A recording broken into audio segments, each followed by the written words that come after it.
Hey peeps!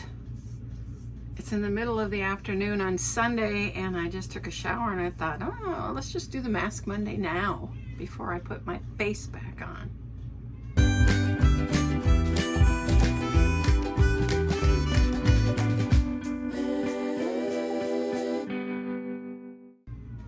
Okay, I was over helping my brother with his tiny house. We put the last of the insulation in and prettied it up, and when you do that you pretty much got a shower afterwards, so we decided to call it a day. And so now here I am going to do my Mask Monday even though it's Sunday, and I have two masks. Let's see if we can figure out. And I locked Coco out. He was out on his catio and now he's outside the door. Apparently he didn't want to be out there, it's too hot. Okay, so this is Wander Beauty under eye patch. I got this from Patty. She has a channel called Patty's Place. Both of these ladies are wonderful, so you should hunt them down. And I can't open it with my wimpy hands. I should just get scissors up here and be ready, but no. Y'all know about Wander Beauty under eye patches, rose gold eye mask. And this is from Julie. She has Bootsy on the Beat.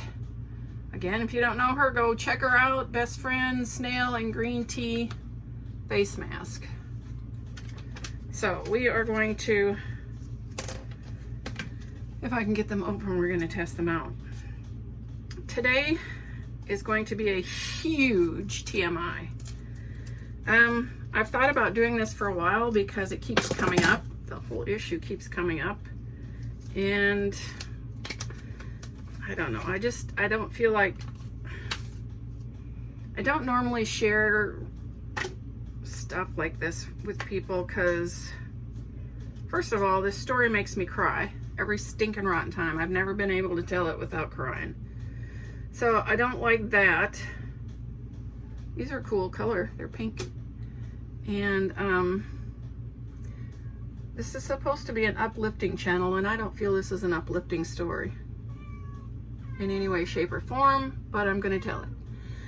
And the reason I'm telling it is because it's been an issue several times of why am I willing to just follow my brother around? Is it for nefarious reasons? So I'm going to tell the story of why. I think I should have put my hair in a pony or something. It's going to be in the way. You watch. Oh, this is really slimy. Really, really slimy.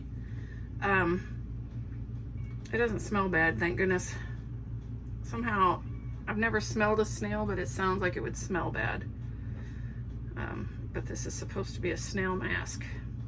Okay, so today is a TMI. Trust me, you probably don't want to hear it.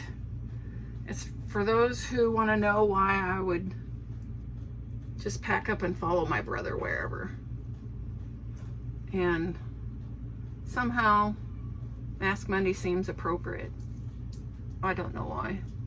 Because I need something to talk about. Ooh, this is slimy. Slimy and cold. Okay, so unfortunately, to get you to understand why I'm willing to follow my brother anywhere is a long story, and it starts back when I got married the first time. I met my first husband at school. I was at a Christian boarding school. I was a junior, he was a senior. He was an extremely popular kid. I was not. Y'all know how high school was. There are those who are popular and those who are not. He was on one side of the fence and I was on another. When I say he was popular, he was the type of guy who he could con your shirt off of your back and then turn around and sell it to you. He was schmoozy. He was popular. Yada, yada, yada. Okay. So,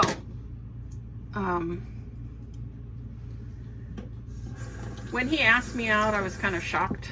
And of course I said yes, because I was a nobody who a senior somebody paid attention to, and I went out with him. Well, sort of. He showed up drunk. That was not who I was. That was not the kind of person I wanted to be with, and I was angry, and we didn't even finish the date. And he kept following me around the campus trying to get me to go out with again, and I kept saying no. After about a month, he talked me into it, and he became the epitome of what I considered a great boyfriend. That should have been a clue to me, but I'm not. I don't consider myself overly smart. So, by the end of the school year, he asked me to marry him, and I wanted to finish my senior year, and I was pretty much told that he couldn't wait for me. Another sign I should have ran, but again, anyway. So, we got married. It wasn't too bad at first. Well, I shouldn't say that, because I knew it was a mistake a week after we got married. Some things had happened, and I just knew it was going to be bad. The whole thing was going to be bad, and not much I could do about it, but just muddle through. A month after we were married, he had his first affair, and it went downhill from there. And truthfully, that didn't bother me as much as the drinking. At some point, he began drinking. I was told he was doing drugs. I did not know that for sure. I still couldn't tell you, but it's very possible. And some people are a fun, quiet, funny drunk. He was not. He was totally the opposite. His whole daily routine would be get up, go to work, come home, eat supper, and go hang with his drinking buddies. And as I said, he was a mean drunk. So when he came home, he was mean. Mean all over the place. He never hit me. It was never a physical. It was more of the, I guess you would call it psychological abuse. You're fat. Back in those days, I wasn't. You're a bad mother. You're a bad wife. You're a bad cook. There was nothing good about me. At some point, when it first starts happening, you're able to slough it off and go, he's just drunk. He's just drunk. But after a while, after years of this, you begin to believe it. And I became anxiety ridden just thinking about him coming home, and it would get so bad I would pass out. It was a very hard time for me. I was not mentally dealing well, and it came to a point where I did not want to exist anymore. And yes, I planned my suicide. I planned several scenarios. It was going to happen. I had 2 children by the time this was going on, so I don't, you're not thinking straight. You're told you're a horrible mother. Somebody else would be better off raising your kids, because there's nothing you do that's right. As I said, he never actually hit me. He would on occasions throw things at me, and of course I was big enough that I could sidestep it, and it was not an issue. So, and a couple times he put his fist through the wall, but he never physically harmed me.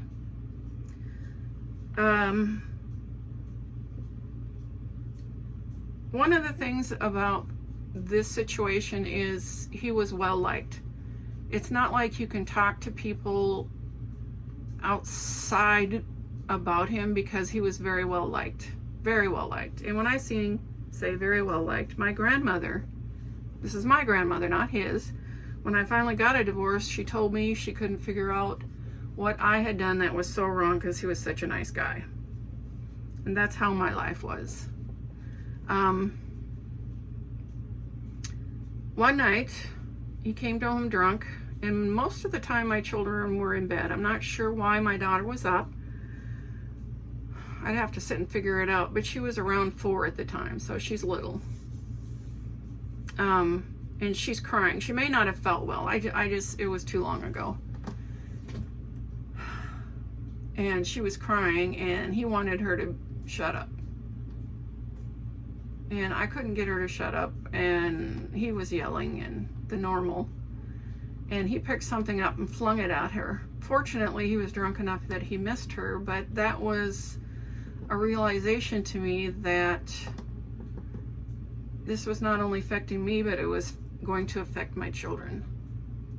So I resolved, and the next morning I gave him an ultimatum.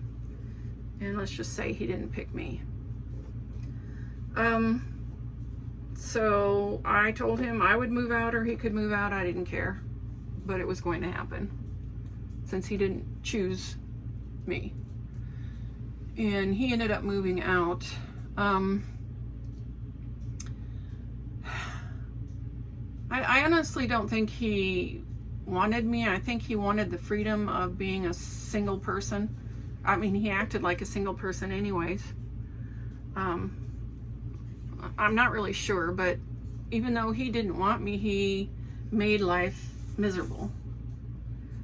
And when I say that, it was different things, but one of them was he went and took all the distributor wires off my car. My dad had to come rescue me.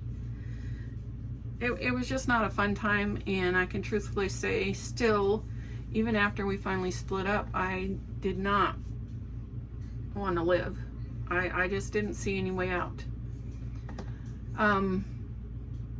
At that point, my dad told me that he needed help, which I don't think he really did, but he knew I was having problems because he'd had to come rescue me before. And he had bees, and he told me I could go up north. And Le Brother, he was just out of high school, and he was going to go up and run them up. This was Minnesota at the time. He was going to run them up in Minnesota. And my friend Melody, I don't know if you remember her, she was in a couple of videos. So it was going to be the three of us, and then of course my two kids, because I had two kids when this transpired. So we went up there, and it was amazing. I no longer got the sore throats because they kept threatening to take my tonsils out because they kept getting infected. Anyways, that stopped. The anxiety stopped. It was an amazing time, but I still question whether my children being raised by me was a good idea. When you get told how bad you are for so long, it just sinks in and it's hard to shake. Now, we were up there, this is summertime in Minnesota, and he decided to come up to Minnesota. And of course, he was drunk when he came to the apartment we were staying in. There was 5 of us staying in that apartment. Me and Le Brother and our friend Melody, and then me and the 2 kids. And he came over and was telling me that I'd had my fun, it was time to come home. He had me crying, the kids were crying. Le Brother was trying to calm him down. It was not working. And finally Melody called the police because he was out of control. Anyways, so when he left, Le Brother was trying to calm me down because I'm hyped out. And he says to me that he didn't realize Brian was that way. Oh, I didn't want to say his name. I'll have to beep that out.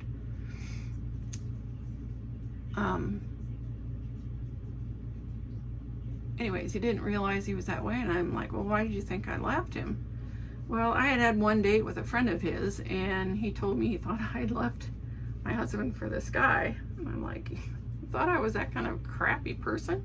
Just dump their husband for another guy? And he said, well, I didn't know. And I said, and you like me anyway? And he said, yeah, I love you.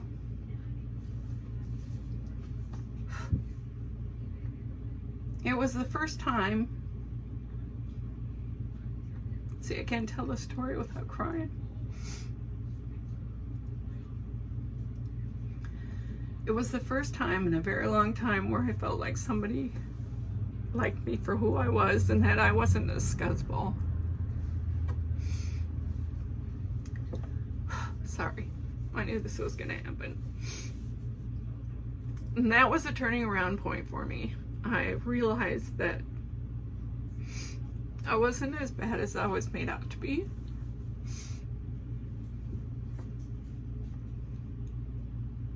And I was going to raise my kids, and I was not going to let him have them. So that was a huge turnaround. He saved my life.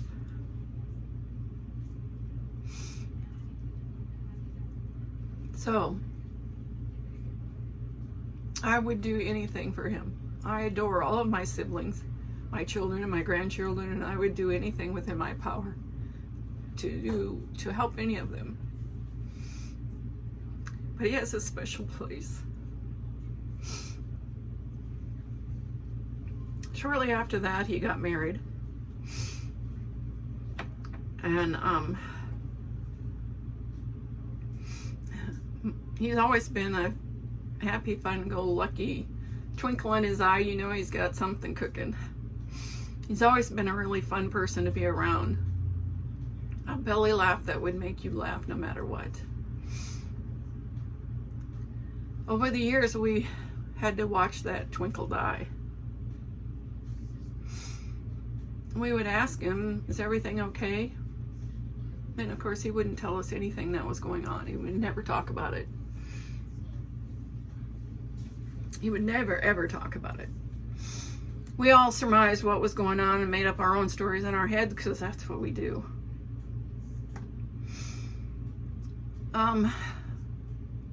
So that brings us up to a few years ago. I don't remember exactly how long. He was living in St. Louis, Missouri at the time. And we were talking, and he said, now everybody has known that I have wanted to live in a camper and roam around. So he said, if he wanted to buy property up there in St. Louis, and if he put hookups for my camper, would I come and stay there? And I was like, sure. I would love to. I went up there whenever I could, and he would show me different properties he was looking at. But it never came to fruition, and I'm not going to go into that because it doesn't matter at this point. Anyways, they determined to sell their home, and he was looking at places, and he would call me up. What do you think about Colorado? And I'm like, well, I'll come in the summer, but it's too cold in the camper in the winter. What about Northern California, Oregon, Washington? I mean, the list was long. The last place that he talked about was Florida. And I said, sure, Joe, I'll come to Florida. Now, my whole horrible existence with my first husband was in Florida, and I always said I'm never moving back there. But for him, I would. So he told me he bought property there. He was putting up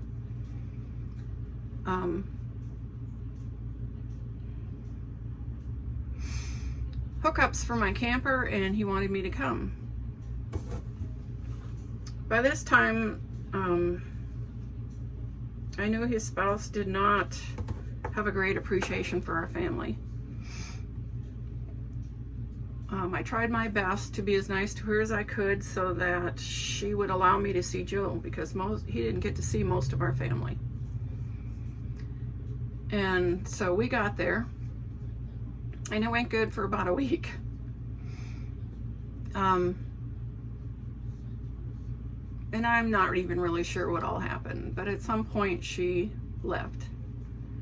And I told him, I said, you know, I don't have to be here. I can go back with the Corps of Engineers. We were doing fine. I don't have to be here. And at that point, he told me that he needed somebody around him that loved him. And I said, pick me. Pick me.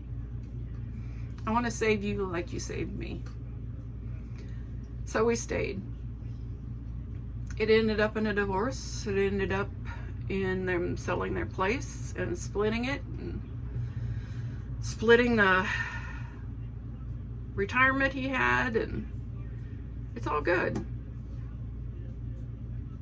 And it's really a huge TMI that we just went through. and probably none of you really needed to hear that. But I had to put it out there because there's no nefarious reasons that I'm following my brother around the country. It is because he saved my life once, and I want to save his. I hope I'm helping. He tells me I am, so that's why I'm here. Anyway. Now see, I told you I'd cry. What a mess. And this has been on long enough, so we're going to pull it off. I have hit 450 subscribers. It's a little over that actually at this point. Oh, this is sticky.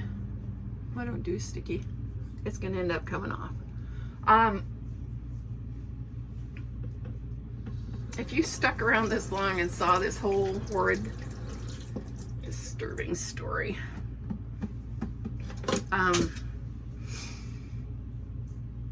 then I have a Sephora bag that I'm going to give away as a 450 subscriber giveaway. I don't normally give it half ones, but I want to get to 500 so I can have my community page back, and then I don't care again. Unless they throw something else out there at me. But at this point, there is no other thing really to work for. And I did like having the community page, so I'm trying to get up to 500. So I'm going to do a 450 subscriber giveaway. It is a Sephora bag. I did not think to bring it in here to show you, but y'all know what those Sephora bags are. It's a bag with samples in it. And I have that for somebody. So in the comments, put 450 because that's the amount that subscribers that I have that I'm so excited about. All of you peeps are amazing. Sorry about the TMI, but anyways, so I'll have to look up the date because I've been thinking about where I would put this in, and I didn't know if I was going to do it here. And then I thought, well, man, if you sit through this stupid video, one of you deserves to win something, right? So 450 in the comments, and I'll put up a date, and that's it. This is too sticky for me, so it's going to get washed off. It felt good though. Anyways, so that was it, peeps. Mask Monday. Y'all know that there's a bunch of Mask Monday ladies. I always forget to say that. It's a collab with a bunch of ladies. I don't think there's any men at this point doing it. It says Mask Monday ladies, so I'm not sure. Anyways, go hunt them down. There'll be a hashtag in the description that you can link on and see them all. And thank you for being here. I hope you're all doing absolutely flamazing. Stay blessed. Until next time. Hey, you made it to the end. Please hit like and subscribe, and thanks for watching.